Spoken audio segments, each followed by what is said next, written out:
This video is powered by the pros at Pascal Air Plumbing and Electric. Arkansas owned, Arkansas operated. GoPascal.com. Baseball back in action tonight. That'll be something we touch on with our friend Tom as we welcome into the program now. But first, Tom, I know you probably saw the report that Pat Forty released yesterday. It's going to be talked about at the spring meetings. What do you think about the potential possibilities and the upping of punishments involving field stormings within this league? Yeah, good morning, everybody. I did see that, and my thought is that losing a home game is, first of all, forfeiture is just, I think that should be off the table. Yeah, that's a non-starter. I mean, that's non-starter, and also losing a home game, that is really, really drastic. So I would like to think, that you know how it is when you propose something that's so outrageous, and then you work the compromise that is doable. Maybe that's kind of what the thought is here. Put the scare into ADs and, facility management teams that this has got to stop. And I do think that the fines probably should go, way up because it hasn't impeded. Here's what happened. Alabama created a dynasty, and now when people beat them, it's such a euphoric moment that you had this thing at A&M, and I think there was another venue recently. But it seemed like to me that Nick Saban and his police cortege knocked over a girl or somebody, and then a guy at Bama hit somebody, not hit, but bumped into. It's created some unfortunate deals, that could result in legal maneuvering, and nobody wants that. So a buddy of mine who Craig Stevenson down in South Alabama, who's with my old outfit, the Mobile Register, AL.com crew, his response to Pat Forty yesterday I thought was interesting, was that MLB and I think the NFL have really done away with crowd storming. And I saw a recent post of Chris Chambliss' home run in '76 that beat the Royals or somebody to win the ALCS. And Yankee Stadium got overrun, and Chris Chambliss is bowling over people. I don't know if y'all have ever seen this clip, but it's just kind of unsightly that they got in between him, third base and home, and you don't want that. And so MLB and NFL have, to a large extent, done away with crowd stormings, and if it can be done in those venues, then it should be able to be done in college venues. And I think maybe just this, the SEC has always been a leader at, various topics in the game. And I think with the threat of super big punishment that might be compromised to something different, the fan bases will understand, this is not a good move. I mean, it could result in too many different outcomes that you don't want to see. So I'm sure there will be some type of resolution in the spring meetings, and it's going to be a different deal moving forward. And this is really about Alabama football and Kentucky basketball. And, those are the ones that, like you said, and Texas could join that list at some point if they're really good again, because Texas has got that national brand. But This feels a lot like Dad walking in when you're roughhousing with your brothers, and he's got the belt off, and he's kind of wagging it at you. He's not ready to use it yet, but if you don't straighten up, I'm coming back in here with this belt. And this is what it feels like is, hey, we got to come up with some resolutions. And the last thing you can have is the Tennessee president smoking the victory cigar after beating Alabama saying, we'll just pay the fine every year. That's thumbing your nose. That's like saying, well, bring it on, Dad. You think you're big enough? Come on in here with that belt. That's pretty much what's going on here when the school president at Tennessee is saying, we'll just pay the fine. The money's gotten so ridiculous in this league, Tom, that $500,000 fine just doesn't mean anything anymore.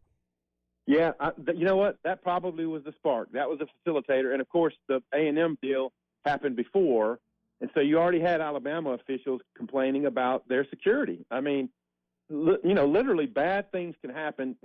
Nick Saban is not young anymore, and he could get knocked down or injured or something like that if somebody rushes versus Bama. And then I think to the different topic, I think back to the Arkansas field rushings, LSU football game 2014, Texas game a few years ago. Could those have been stopped? Man, I don't know, but Arkansas is at the max on the fine paying. And I think Hunter Yurachek even, had a comment about the fine. Mm-hmm. And so this is the warning from Greg Sankey to everybody at these colleges, presidents on down, we're gonna stop this. And I think it's probably about time that happened. Well, you got really smart people. Greg Sankey's a lawyer in his background, but has been in college athletics his entire career. But this is also about when the worst happens. And I think we all know if you don't do something about it, someone is going to get severely injured, or you hope not worse than that, but it does happen from time to time, and particularly in soccer internationally. What's your defense in court? If you have no policy, if you have no teeth to the policy you have, if you're not addressing the issue, how do you ever defend yourself if the worst ever happens? So I think a lot of this conversation that may happen in Destin and these policies they want to make more public is as much about positioning yourself that, hey, we've tried, but there's only so much you can do, Tom, when 30 or 40,000 people are going one direction and you got a bunch of landmark security and a limited number of police personnel to stop them. Exactly. So the liability issue raises its head, and we've seen crowd tramplings. I remember a Who concert years and years ago, well before you were born, Ty. You can Google it. A bunch of people got killed at a Who concert. There's been tramplings in religious deals. So it can happen, and this is a good way before very, very serious injury and lawsuits. And I'm not sure if any lawsuits have arisen out of the previous ones, but yeah, I'm with you on that, Tom. Yeah, but if your family member was the one that lost their life and got trampled, and they were a player. Now, if you enter the court or the field yourself, I don't think you have a right to sue anybody if you put yourself down there. But if you're the opposing player, you're a referee, you're a media member, you're a security person, you have a duty or a right on that field, that's your job. I think the league and that institution has a right and an obligation to protect you and make sure that situation and that environment is safe. And if you don't feel that way, then I can't even have a conversation with you about it. Perfectly spoken, Tommy. And I'm really glad the SEC is trying to get out in front and kind of be a leader on this. And I'm not sure if even some other conferences have the policy. So This is a good way to kind of be a pioneer once again. I mean, we're all three media members. We cover games. I mean, it's not uncommon, a little less common today, but it's not uncommon that we've been down on the field in the last 5 minutes, right? Because you go to the visiting locker room or the home locker room, whatever your assignment is following the game. Imagine being on the field, one of us three or all of us three in that situation. I mean, it would. I promise you, it would have you a little more than concerned. Exactly. You could get trampled. Your laptop could get knocked out of your hands and broken. I'll give you all an example. You sound like you speak from experience. Well, I'll give you an example. When I covered Alabama, they played at Charlotte one year, and it was a good Charlotte team, and they had a great game. This is probably early 2000s, and the media row was still on courtside, and Charlotte almost won the game in regulation. And it turns out the student section was right behind us. And the game went double overtime. But in one of either regulation or the first overtime, Charlotte was on the brink of winning. And students, you could tell, were about ready to jump over press row. Like they had come up to press row. They were right behind us. And if Charlotte had won the game, I don't doubt that they would have come right over press row. There wasn't enough security to handle it. But thankfully, Alabama came back and won it. And that we did not have to deal with that, but it was a close run thing, as they say. Talking with Tom Murphy, the Arkansas Democrat-Gazette and Whole Hog Sports. Tom, shifting the conversation to baseball, you got Missouri State tonight. We know this has been a tightly contested battle when the two teams have played in the last couple decades. What do you think about Arkansas's chances still being a national seed with all the injuries they've suffered and the timelines on those? Well, I think it's a decent shot. I think it may be hovering around the 50-50 mark. But you do worry that they're still going to be without Wagner for several games. We don't know how long they're going to be without Josenberger. You're hopeful that Brady Tiger comes back and you start solving your pitching situation. But it doesn't look that they're trending in the wrong direction for that. Even though a lot of other teams in the top 10 lost games or were swept last weekend, including Vanderbilt. And so it just goes to show you can have a really bad weekend. And Arkansas was in two of the games. I mean, two of them were one-run games. They should have won the last game, obviously. That might be the most heartbreaking regular season loss I've seen Arkansas baseball have on Saturday. But it's going to be a tight deal. They're going to have to win most of their remaining series, I think, to do that and not flame out like they did. At the end of last season when they lost the home series to Bama or Vandy, the road series to Bama, and then went 0-2 in the tournament, and they were in position to host before that. So you don't want to finish that way. Yeah. What is the expectation when Brady Tygart comes back, do you think, from fans? I know coaching staff and the players, they get to see him every day. What does the fan take when Brady comes back and his expectations? It's probably that no outing goes more than, 30 pitches or just something. Do you put him in a 4-3 game in the ninth inning in his first deal? Well, if his arm is completely healthy, that's what his mentality is as a closer. So I do think you just don't overextend him. Maybe you don't use him twice on weekends. So you strategically, whatever his pitch limit is on a weekend, if it's 35 or whatever, you just strategically place those. And we know Dave Van Horn well enough to know if it takes Hunter Holland followed by somebody followed by Tygart, they'll do that. But I think what you're hoping for, if you're Dave Van Horn and Matt Hobbs, is it frees up Hagen Smith to be your other starter. Because you saw his comments from Saturday that, people have complained, why do you use Hagen Smith to complete a game? Well, it's the importance of winning a game on a series. And they didn't have somebody to follow Hagen Smith up in the Saturday game that was going to just shut the door on Georgia, and they ended up giving a bunch of runs up late. All right. Now, follow me on this. Tennessee comes into Fayetteville.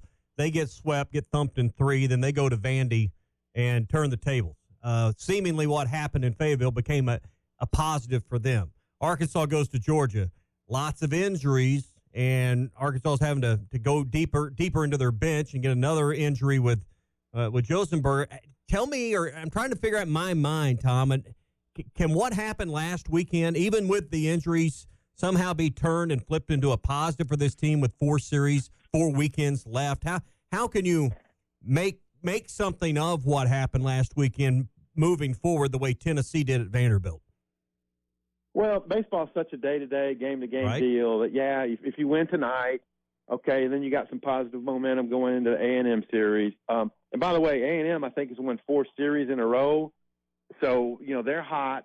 So if you beat them, then you've taken out a hot team. And then you go on from there. I mean, you still got Mississippi State left, which is struggling this year. And then you've got the really tough series remaining against South Carolina and Vanderbilt. So it's not going to be easy for the Razorbacks, but I do believe they've got to get more clutch hitting from the guys who are there. And, it's been nice that Ben McLaughlin has started hitting, and he's a guy who looks like his bat deserves to be in the lineup. But then, you still have the catcher and the shortstop conundrum, offense versus defense with Bolton and Cole. And then, whether or not Parker Rowland is going to be healthy enough to get back in, even though you saw a good game from Polk, a home run and another RBI on Saturday. So it's just the hitting is contagious thing. Get more guys. You got to get Stovall going. Slavens has got to have better at bats and productive at bats, and then hopefully that you bring a healthy Wagner back and a healthy Josenberger back, and you're building towards a better climax at the end of your season. Yeah, because you're right in position not only to be a host for a regional, but a top 8 national seed. Your RPI's at 5. The good thing is, Tom, there's a lot to play for with 4 regular season weekends to go. There's a ton left, and it's one of these where you've got a veteran coach who's historically done the right things, made the right moves. He's got a veteran staff. They're going to put these guys in the best positions. It's a matter of executing at crunch time, executing when the bases are loaded, things like that, playing good defense. And the historic data tells us that type of good thing will happen for these Razorbacks. But you do want to be at fuller strength going down the stretch. And it looks like there's a good chance that you'll get some of these guys back. Hope to get a good report on Parker Rowland soon in the back injury he's got. Tom, good stuff. We'll chat Thursday and get ready for the start of the A&M series. All right. I like it. See ya.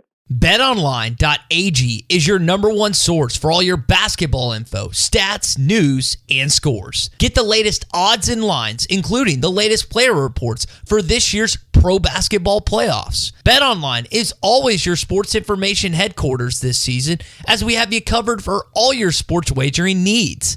Basketball, MLB, NHL hockey, right down to UFC and boxing. BetOnline is the fastest and easiest way for you to get your betting info, including live betting options and your favorite casino and card games you can play right from your home. Head to the website today or use your mobile device to get in on the action. Be sure to use our promo code BELIEVE to receive your 50% welcome bonus on your first deposit. That's BLEAV. BLEAV. Bet online, where the game starts.